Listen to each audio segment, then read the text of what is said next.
Kenapa ya kalau bikin mie ketika masuk di mesin yang untuk menggiling memipihkan tadi, kok katanya harus dilakukan beberapa kali supaya hasilnya lebih kenyal?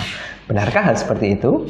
Biasanya untuk bikin mie ada dua mesin yang digunakan, yaitu mesin pertama untuk mencampur adonannya, untuk tepung, terus masuk airnya dan sebagainya. Dan yang kedua adalah mesin untuk menggiling, untuk memipihkan, kemudian lalu untuk dipotong. Nah, pertanyaan yang saya dapatkan tadi, kenapa kok ketika giling itu nggak sekali, dua kali aja selesai? Kok harus diulang berkali-kali katanya supaya hasilnya lebih kenyal? Nah, pada dasarnya mesin yang kedua tadi yang untuk menggiling memipihkan itu fungsinya dia untuk menipiskan adonannya supaya hasil mie-nya itu bisa setipis mungkin.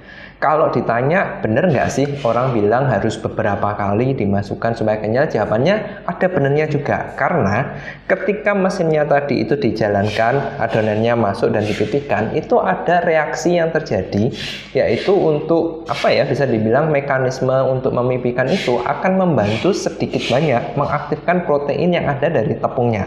Kalau kita bikin mie kan rata-rata pakai terigu, di mana protein yang didapat dari terigu itu berasal dari glutennya. Nah, ketika glutennya itu semakin ditumbukin, jadi kalau kita ngomong mekanisme giling itu ketika dipenyet, dipipihkan tadi, itu yang akan membantu dia untuk aktivasinya lebih aktif sehingga hasilnya diharapkan bisa lebih kenyal. Makanya ada orang yang mungkin dia tidak punya mesin yang pertama untuk yang bikin adonannya itu tidak terlalu bagus, beda dengan pabrik. Mereka butuh untuk melakukan proses memipihkannya itu sampai berkali-kali supaya memastikan lebih banyak protein yang aktif. Lantas apakah proses ini memang harus dilakukan berulang kali atau mungkin ya sekali dua kali aja lah cukup, pokoknya menipiskan, mie-nya sudah tipis lalu dipotong selesai?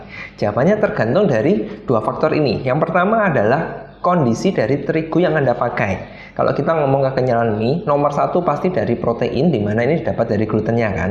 Semakin protein yang dipakai itu yang jenis tinggi, jadi tepung terigu kan ada macam-macam, ada yang protein tinggi, protein sedang, rendah dan sebagainya.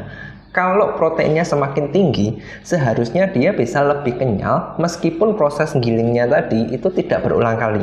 Tapi kalau ternyata jenis tepung yang Anda pakai itu bukan yang protein tinggi atau bahkan mungkin tepung curah, maka mungkin Anda perlu melakukan proses ini berkali-kali supaya lebih optimal. Nah, itu faktor yang pertama. Faktor yang kedua yang mempengaruhi adalah bahan tambahan apa yang Anda pakai untuk mengenyalkan. Kalau kita ngomong pengenyal mie kan macamnya banyak, mulai dari yang paling umum ada STPP, terus orang ada mengenal kayak air abu, ada juga yang pakai soda kue, terus pengenyal yang lain seperti M100FT, sodium alginat, jadi macamnya banyak. Tinggal tergantung Anda makainya jenis yang mana, berapa efisien mereka untuk mengaktifkan si protein dan menambah kekenyalan tadi. Semakin bagus hasilnya, maka proses untuk menggilingnya tadi itu bisa semakin seminimal mungkin.